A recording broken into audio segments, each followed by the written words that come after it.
get started. I want to welcome everyone to our Lunch with League. My name is Carol Watts, and I'm the president of the League of Women Voters of San Jose, Santa Clara. We host our Lunch with League on the third Thursday of most months of the year to have conversations with people who affect our lives. Before we welcome our guest, Michelle Young, I warmly welcome everyone to our virtual luncheon today. And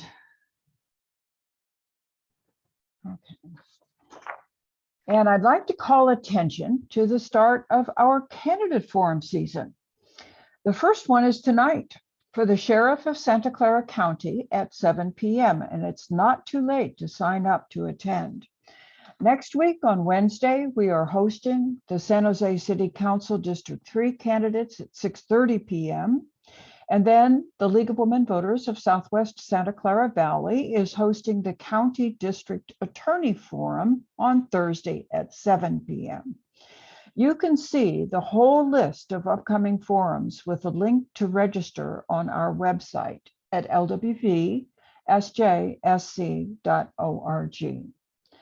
So today we are so honored to welcome our guest, Michelle Young. Michelle is the Senior Management Analyst for Recycling and Waste Reduction in Santa Clara County. So it's extremely appropriate that during this Earth Day week that she is coming to speak with us, especially as she has two other events today that she's going to speak. She's worked for the city of San Jose for 25 years, and she will discuss how our towns and cities and businesses are tackling the challenge of recycling organic waste, like the food I couldn't finish last night when I dined out at a restaurant.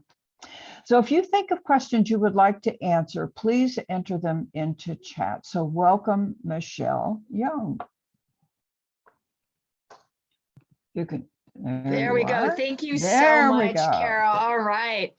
Technology, we love that. Well, thank you so much for the invitation. And I am, as you said, thrilled to be here on this Earth Week and to have an audience that I know are the movers and shakers of the area. And so what I'd like to do today is introduce one of the biggest landmark changes in solid waste to happen in 30 years since the original AB 939 set up diversion requirements. So the first thing I'm going to do is take you to the one thing that I want you to remember, the one takeaway, which is our website. So let me see if I can get technology to be on my side here today. So we have a website that supports all of the cities in the county. It's a one-stop shop for you. And so I just want to show this to you because I will mention it several times. Okay, share sound during the presentation, but I just want to show you, if you do go to the site, and you can see that, correct? Got that? You can see that you can find the commission and agendas for those meetings. You can find a compost education class. So tonight I'm teaching a composting class at the Almaden Library, but you can find classes all throughout the county there. You can find out how to be a green business, how to dispose your household hazardous waste, etc. On this side of the page, you can also click on the city that you live in and find out all the details about how to recycle and compost in your community.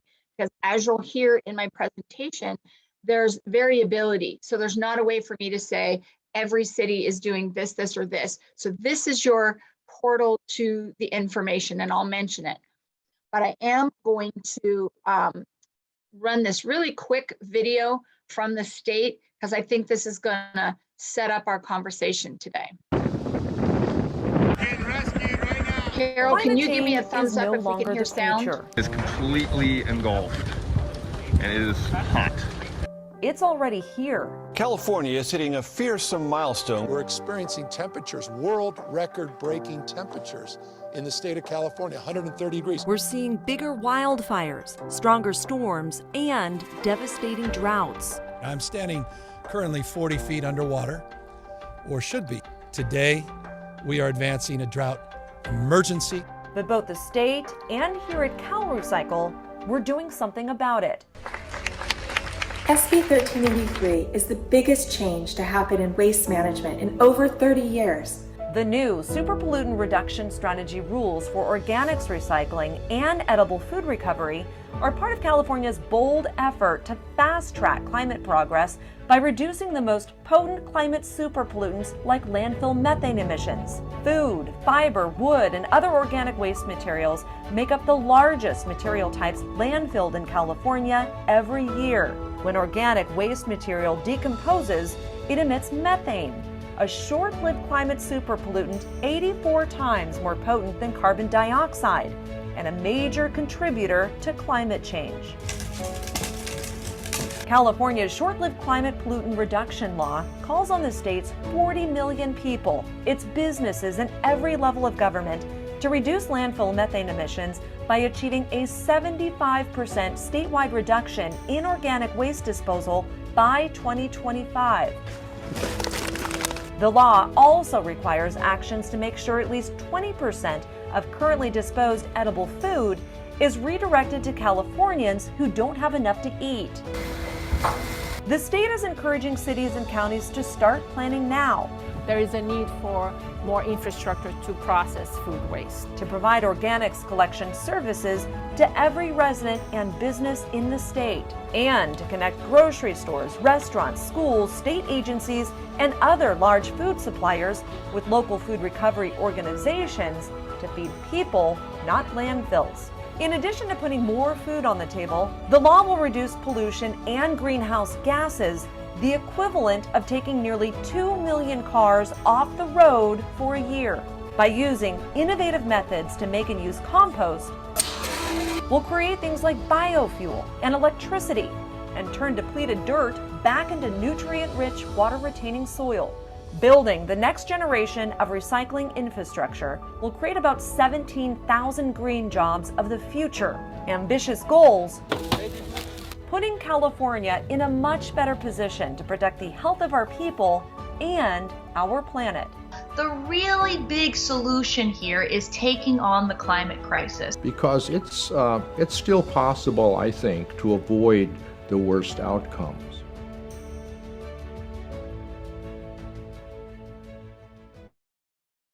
So that is our overview, and as I pull up the slides that I'll talk through, it's going to become clear to you that what we're looking at here is climate legislation. So the connection between the waste that we generate and climate is really being identified here. Let's see. Okay. All right. Let's go. All righty. Okay. So some of this is going to be a reiteration of the video that you just saw, but you're also going to see CalRecycle all over these slides. And that is because CalRecycle is the state agency that is overseeing this new legislation, again, related to short-lived climate pollutants. So you saw some of these overviews in the video that were addressing methane, the super pollutant that's generated when organics are put into the landfill instead of some of the other uses that we are pointing them to through the legislation. And you also saw a little bit about the other key goal, which is that when we look at the organics that are in the landfill, we're seeing that a large part of this material is food. So we want to know how much of that can either be reduced in terms of people managing the food that they do buy, or capturing food that's edible from businesses and making sure it gets to people instead of the landfill. So those are some of the drivers of this law. What I want to do is take you very quickly. I'm going to do an overview and then we can dive in as questions come up. I'm going to do an overview of what's in the law, and then we're going to talk a little bit about how that might affect you as a resident or business owner.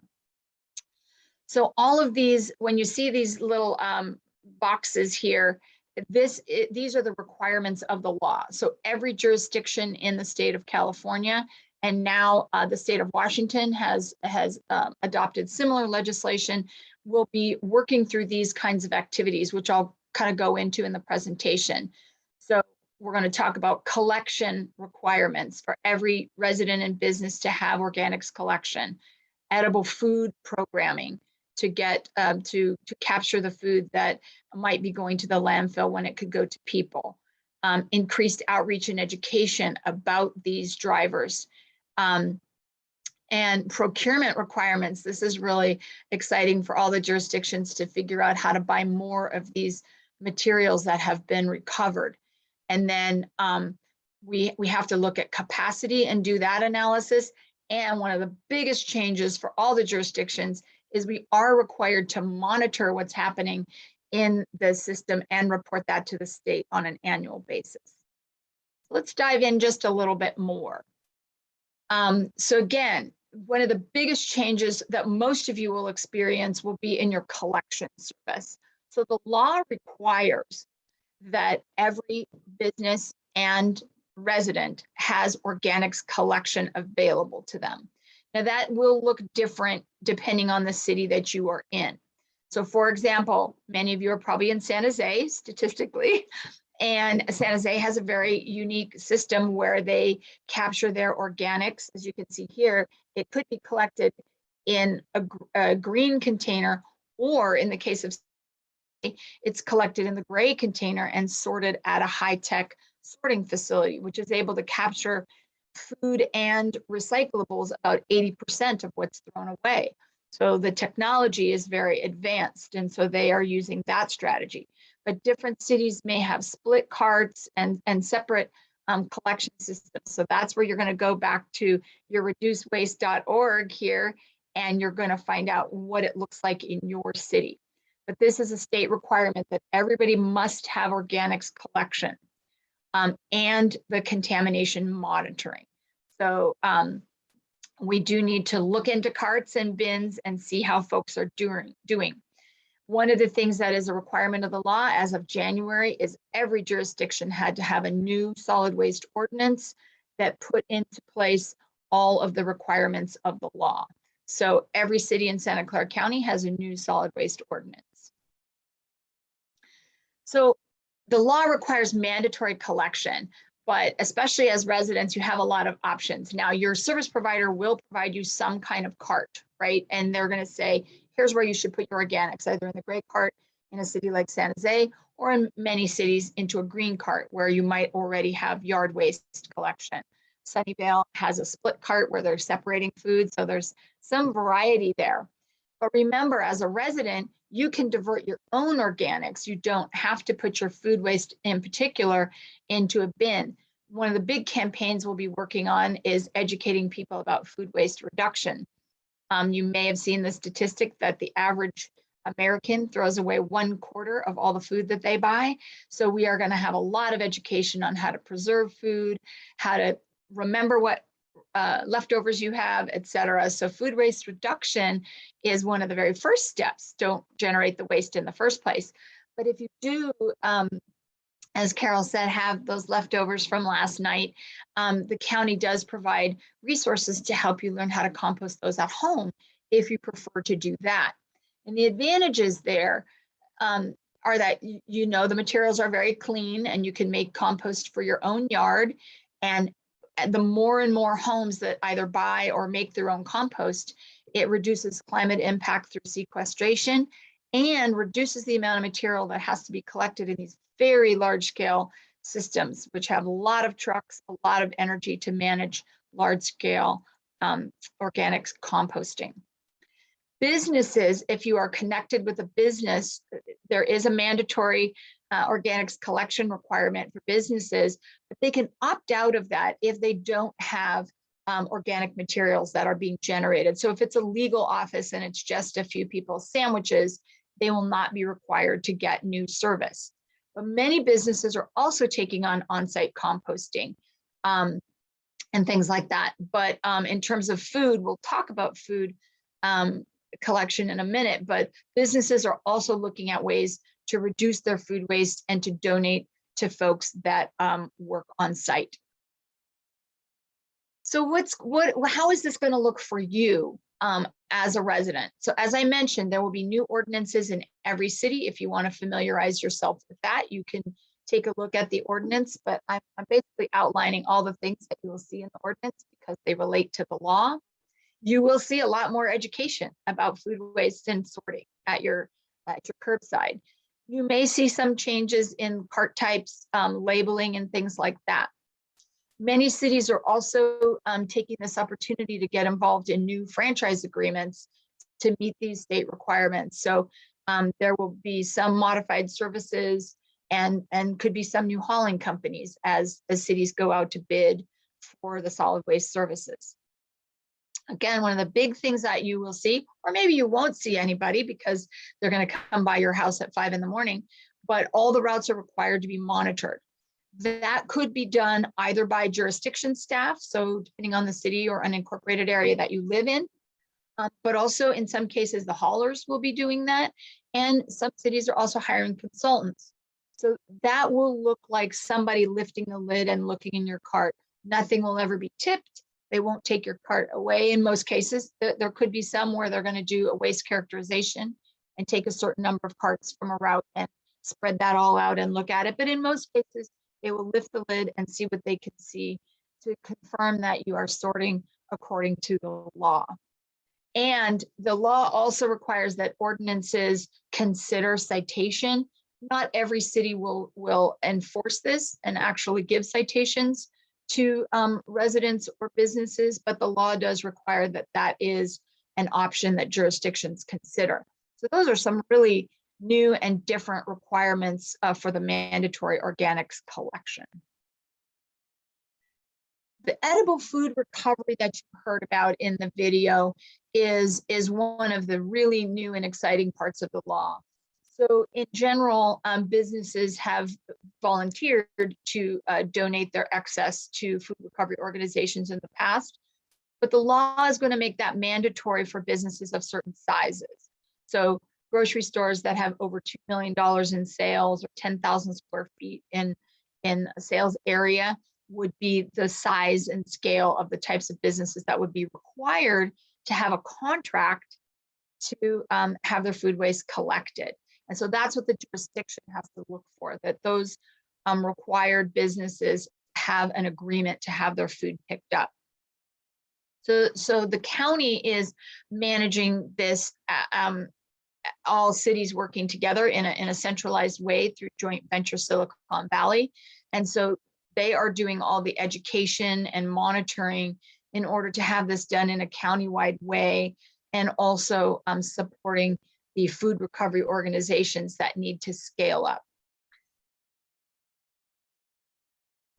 Another requirement of the law is that we report to the state on what our infrastructure looks like in an area. So this is a requirement for the county. So the county has to report to the state what the available infrastructure is for organics processing, either composting or anaerobic digestion or some other approved methodology to divert those organics from the landfill. And we also have to report to them what the infrastructure is for food recovery. Now in Santa Clara County, we are uniquely set up where we have very strong infrastructure in both of these areas.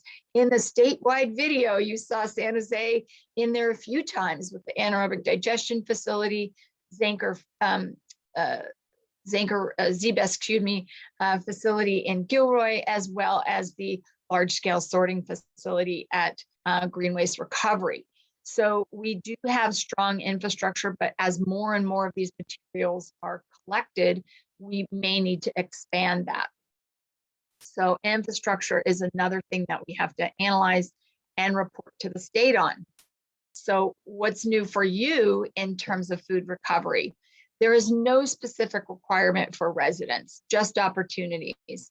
So make sure that you identify your local businesses and whether they have opportunities to do quick sale and take the opportunity to buy those things 7 at night when they're half off or whatever, things like that. Businesses will be looking for a lot more opportunities like that.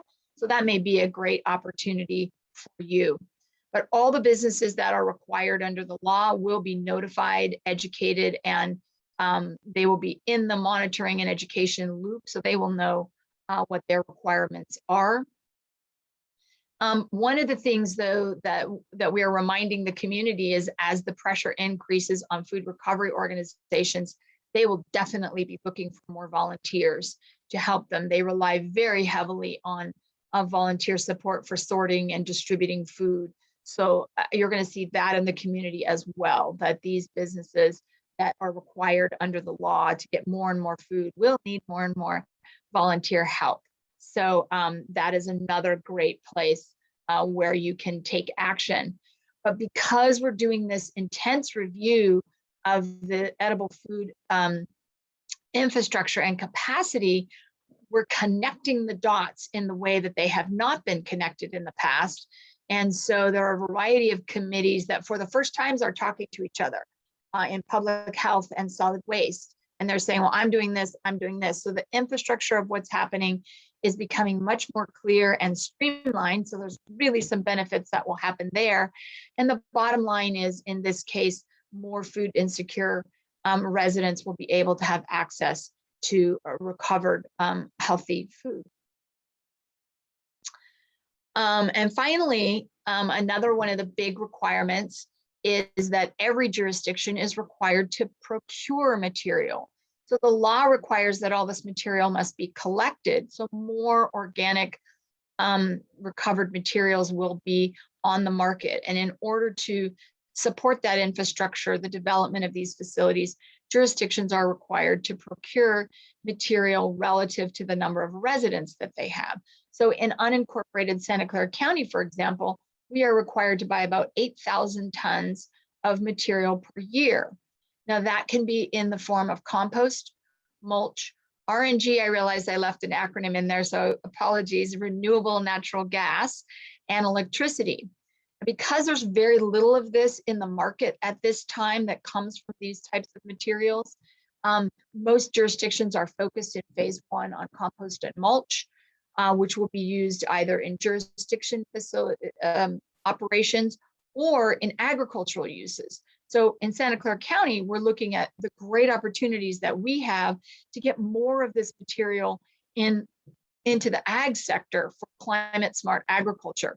So there's a lot happening in that space. And again, it will serve to support our small farmers, mitigate climate change, and increase the amount of climate smart agriculture that we have. Another requirement is that jurisdictions are required to buy recycled content and recyclable paper. Many jurisdictions already had this as a policy, but now it is the law, and we have to report to the state on our procurement processes.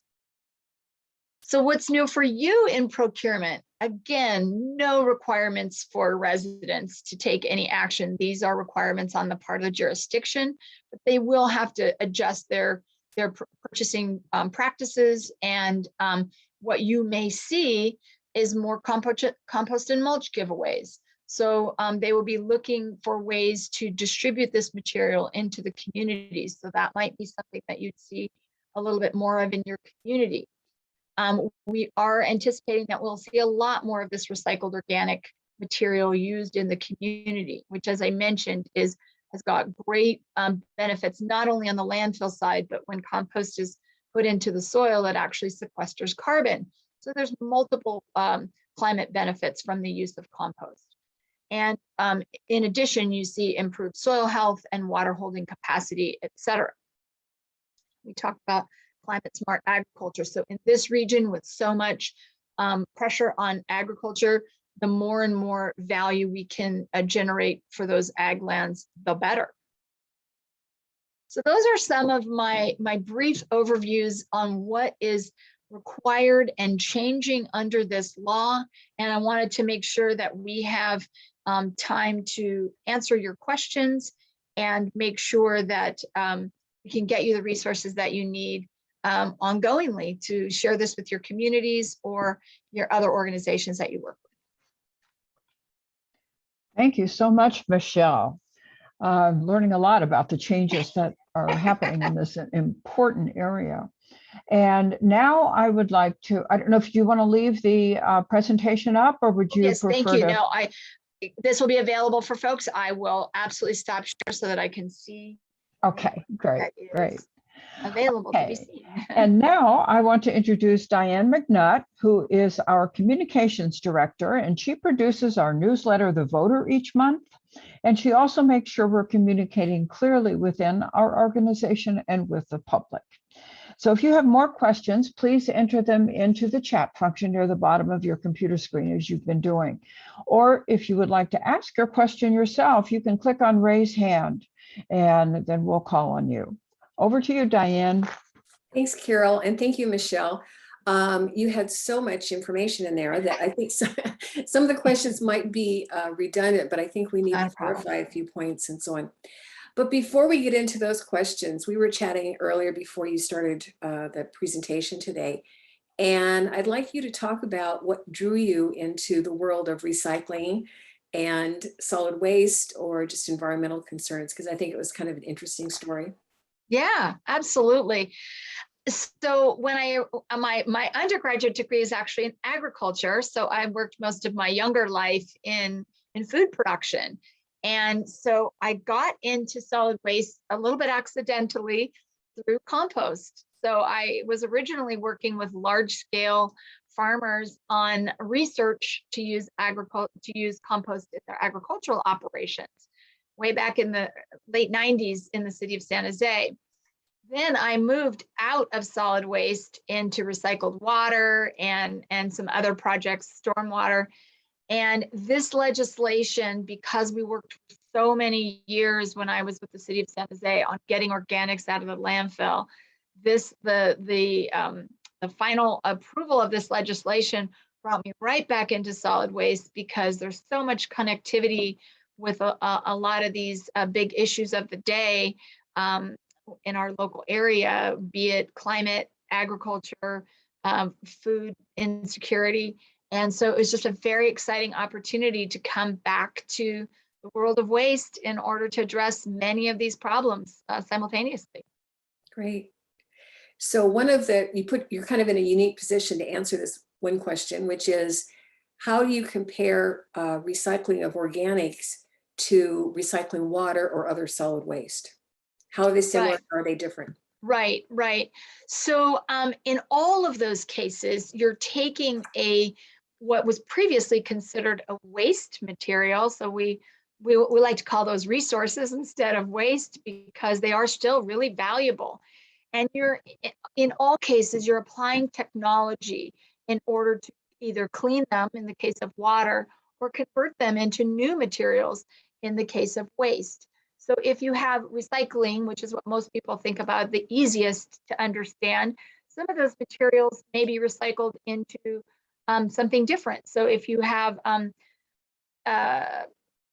paper or cardboard, it's going to be recycled into particle board for cereal boxes, or newspaper, a lower quality paper. Things like glass are straight glass to glass. That's an excellent one, or aluminum.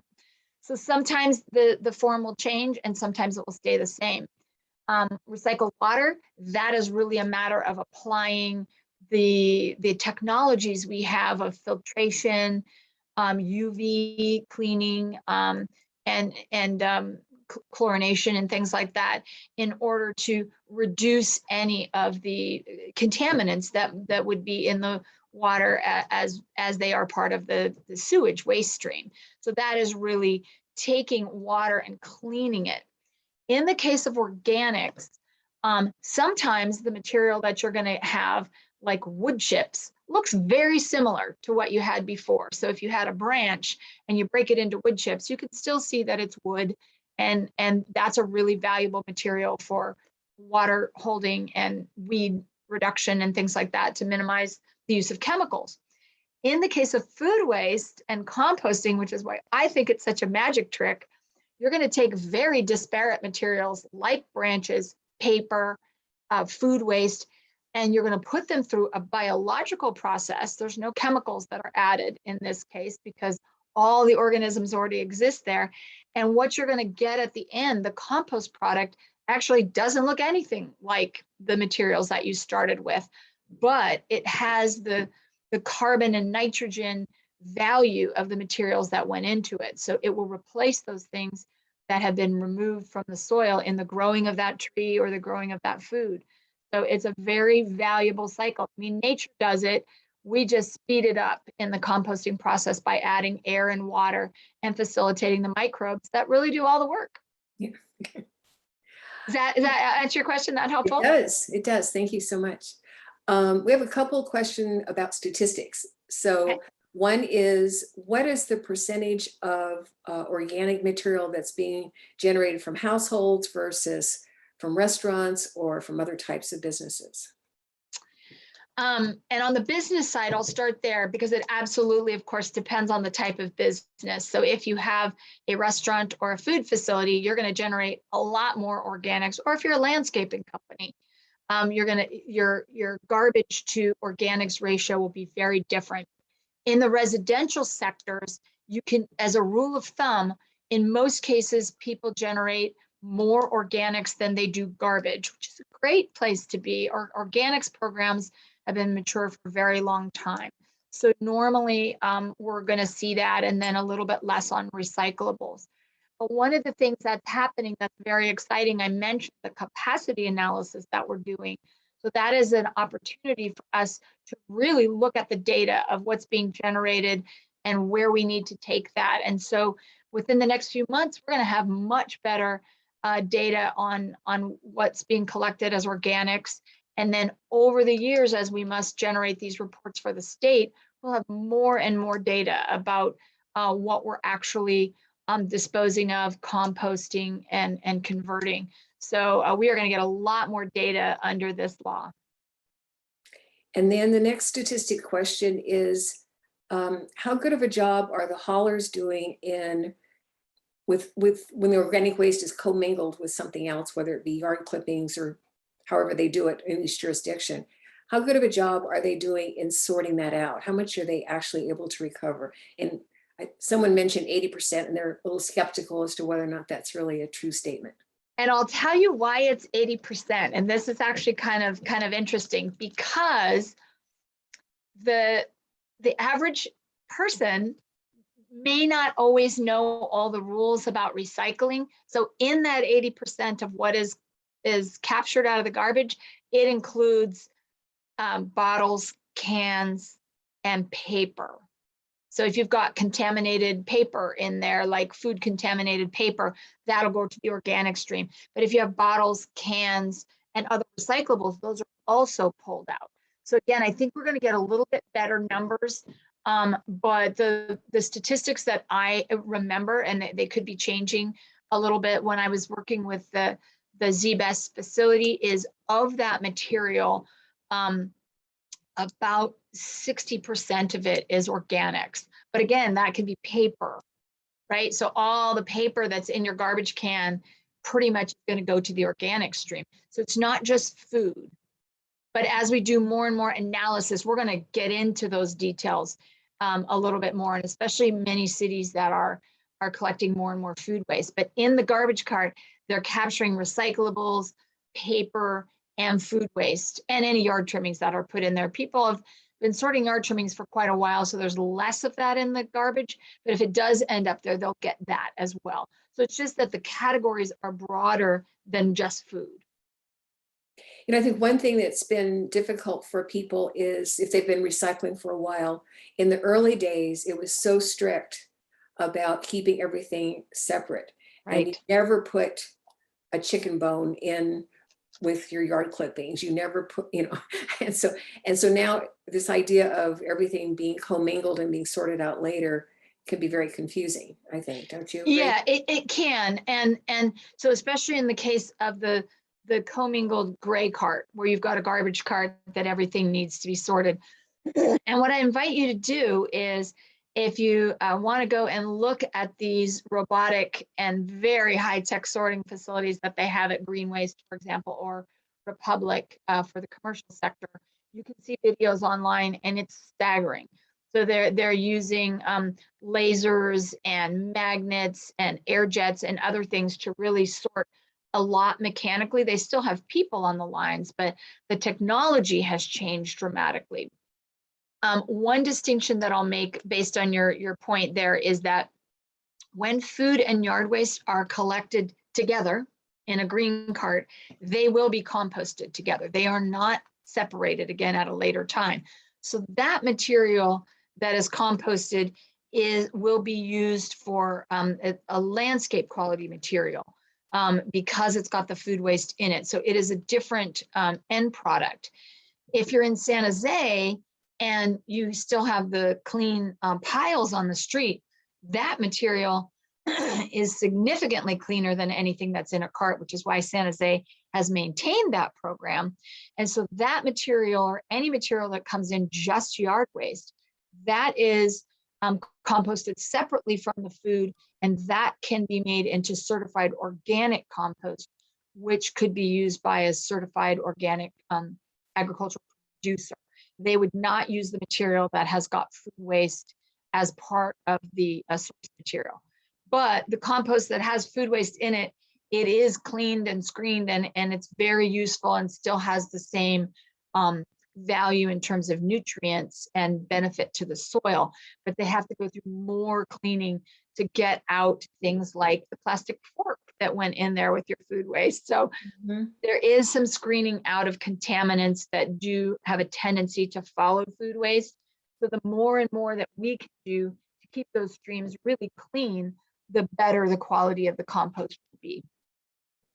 And again, when you're told, so in my jurisdiction, it's the food scraps go in with yard trimmings, you know, but you're told you can also put in food packaging or used paper towels or something. And again, you know, when you've been trained to keep all that stuff separate, it's really difficult to not want to learn the new tricks. And that's why I think it's fun to think about where we were 30 years ago with the previous legislation, where people weren't even doing bottles and cans, and now it's second nature. But on the back end, the food contaminated papers are actually really beneficial, because food waste is not only wet, as you all know, if you've left it in your garbage cart or on your plate, so it's very wet. It's also very high nitrogen, and in the compost process, they need carbon to balance that. So either wood or yard waste or paper are a good balance for that additional food waste. So it's actually very beneficial. It's all shredded up, and it is they're looking for the chemical balance that they need to make the composting process work, and the papers really help. What you really need to be cautious of is keep those plastics out of there, plastics of any kind. And so that's really where residents can be super helpful. Make sure there's no surfaceware like silverware, straws, anything that might come with food waste, and keep that out of there. And then the material is cleaner and cleaner the more we keep the contaminants out. There's several questions here that are very specific, and I think what your answer is going to be is to check on your jurisdiction, because the questions are, when am I going to get a special container for bioproduct? Do I put it in my garbage? Do I put it in a green waste bin? So on. So am I? So those will be city by city questions, and when you click on those links at reducewaste.org, you may also get you'll also get connected to the hauler that's servicing you. So for example, if there's a rollout of green carts, then the city should know, but the hauler may also be able to say it's next Tuesday. So that's another great resource. So if many of us are not getting paper bills anymore, garbage bills, but certainly in San Jose, it's on the tax roll now. So you don't necessarily see who your hauler is all the time, but they do drive by with a truck. So you can call them, or you can get in touch with the city that's doing your service for those specific kinds of, what will my cart look like? Which cart do I put these materials in? Because I don't want to misspeak for any city and make a generalization that might not be relevant to the city. But anybody that wants to stay in after, if they have specific questions, I'm happy to help them think that through a little bit more. And just to reiterate what you said a few minutes ago is you would never put food waste into the yard trimming pile on the street.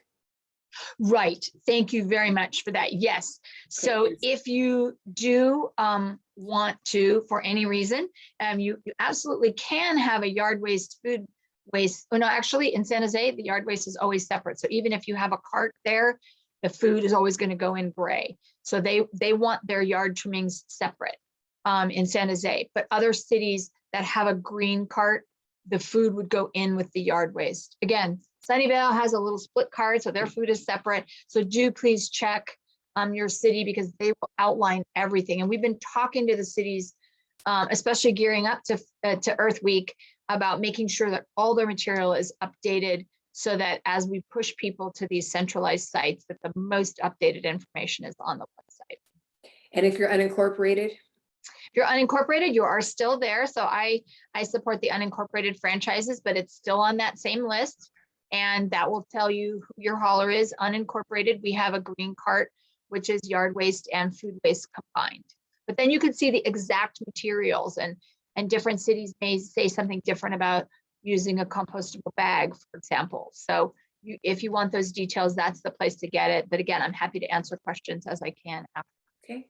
I have a question about farming and ranching businesses, and if they're included in the recovery process with animal waste and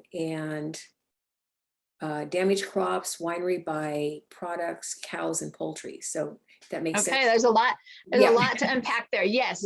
So farms as businesses are required to have an organics diversion program.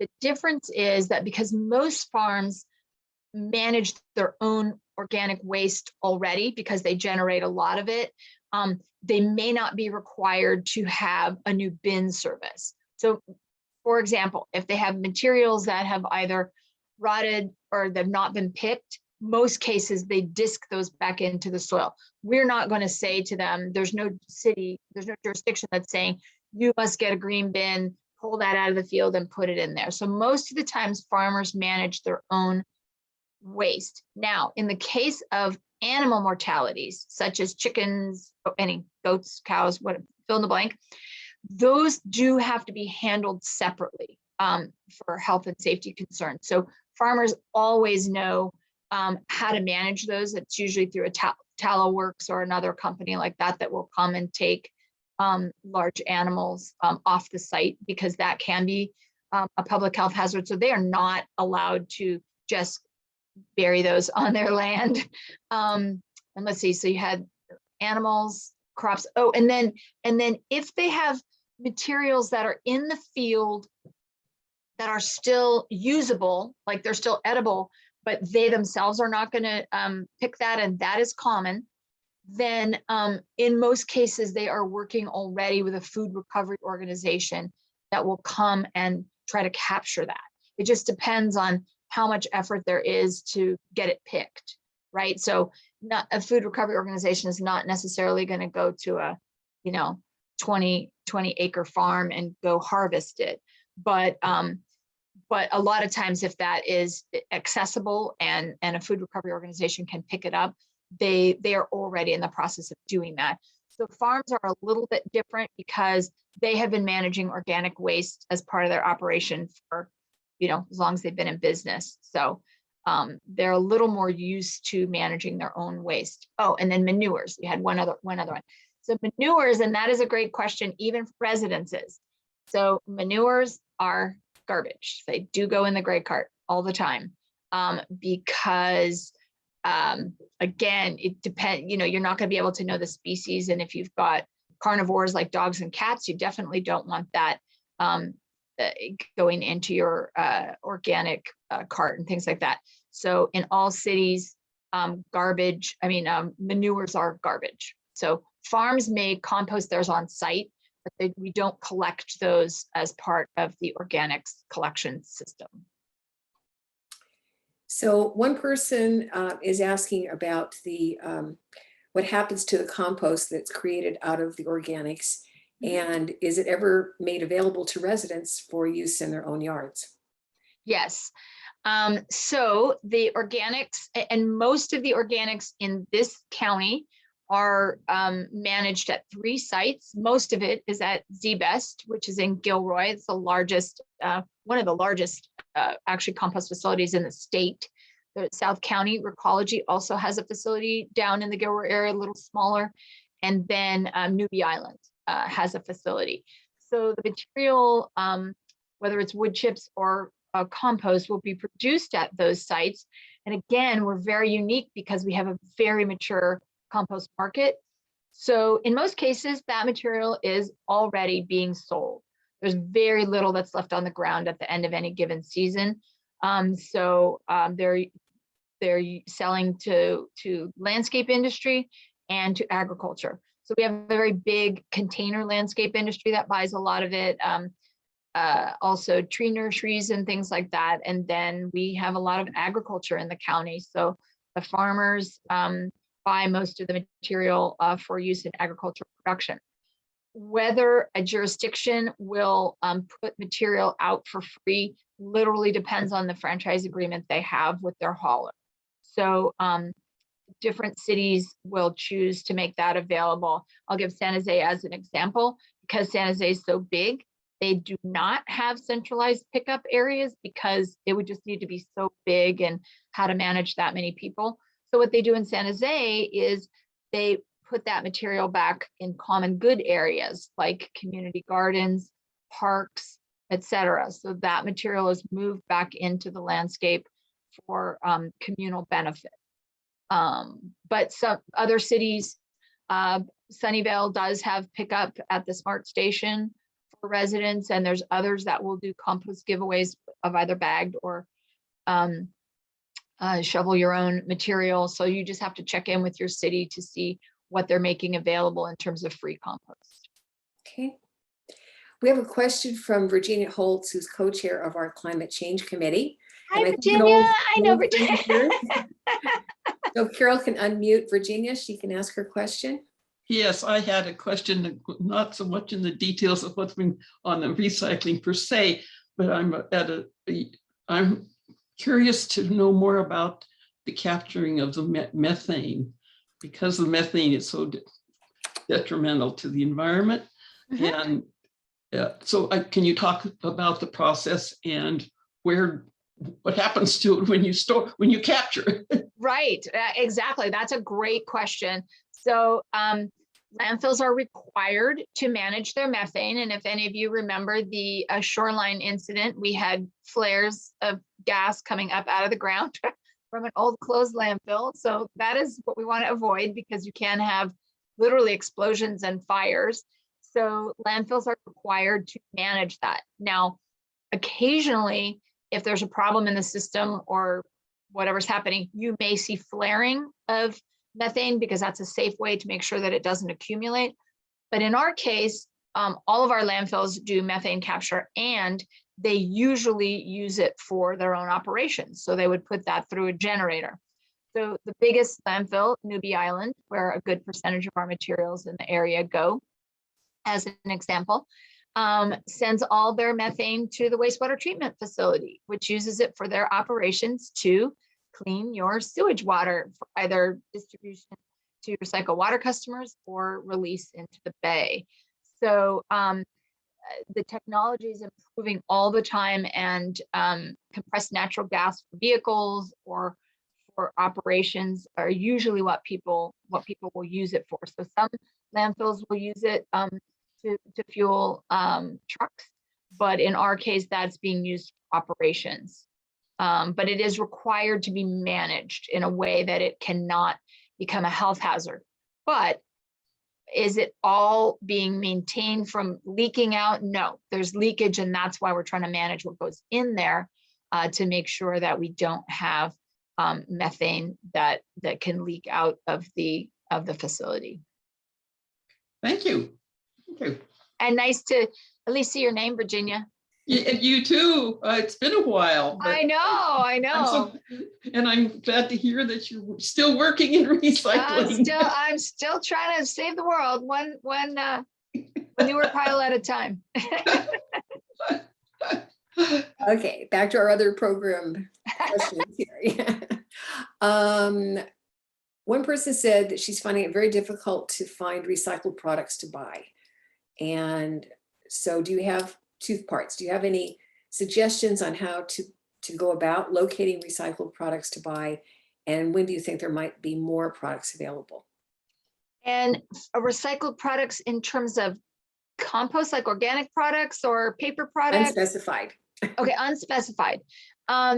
So in terms of buying compost and mulch products, again, we're in a really awesome environment where you can go to the Zanker recovery facility on Zanker Road, and they literally have a drive-through bins. I actually landscape my whole yard with their redwood mulch, and it's beautiful. And they delivered it right to my house. So you can go there and it looks like a regular soil yard, but they've got all the recycled materials there.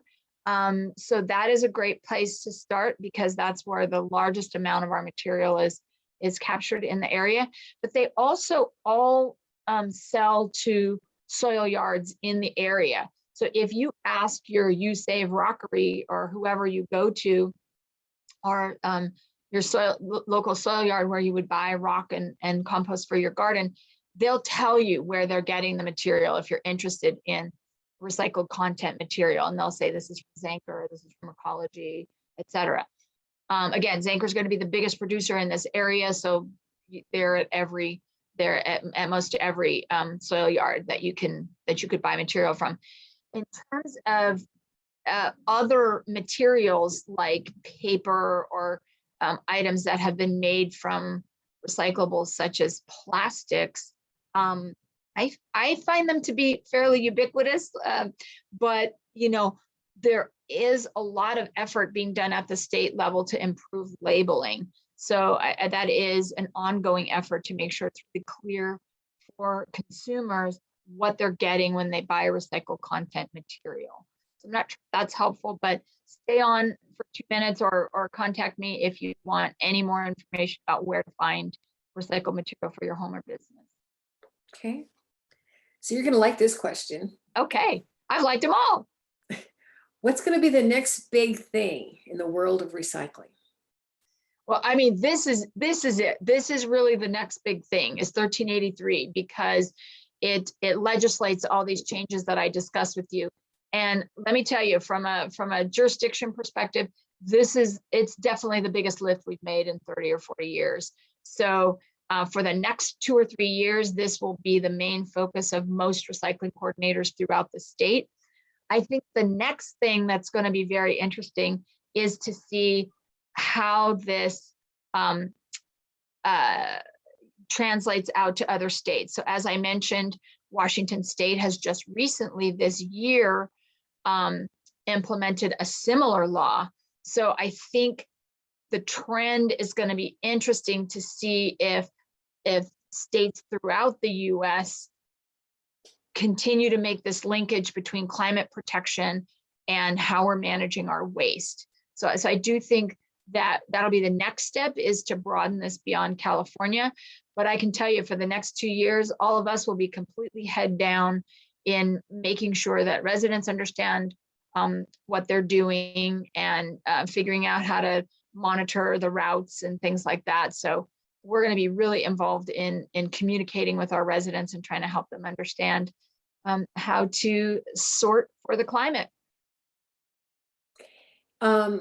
This question for both you and Carol, and that's, how are we best going to convey some of the resource connections and links that you've mentioned to people who are here today, and as well as others who were unable to attend? I'm going to jump in on that one. Please do. I can send an email message to everyone. I was thinking of doing that because we, as you know, we're recording this. So anybody who didn't catch this today can always get it later. And if Michelle, if you have a short list of key resources and links that you want people to get, I would be happy to include that in the message. And again, I'll just reiterate what we are trying to do. And if you don't see it, please let me know. We're trying to get everything on that reduced waste page so that you can go there and say, How do I take care of my hazardous waste? There it is. How do I get a compost class? There it is. So please let me know if there are resources that folks want to see, but they don't see on that. And that's great for me to learn, because we're trying to create a hub where you can go to one place and click around and find all the things you might be looking for in the solid waste world. Right. I think this would be a good time to open it up because I think there are some folks who have very, very specific questions, again, about the chicken bone or whatever. And so if Carol, if you want to convert us over or make it available for everyone. And I think you had some closure, Carol, but I will stay on, okay? That's great. That's great. Yeah, I just want to thank everybody today for coming. And I want to say, however, our next Lunch with League is on May 19th. And we are going to host Joe Matthews, who is a syndicated columnist in about 30 newspapers in California, including the Mercury News. And he's going to talk about why isn't California a democracy? Provocative, huh? And this event will be moderated by Barbara Marshman. So you can watch in our newsletter for more information about this event and other upcoming events. And I want to thank all of you for joining us today.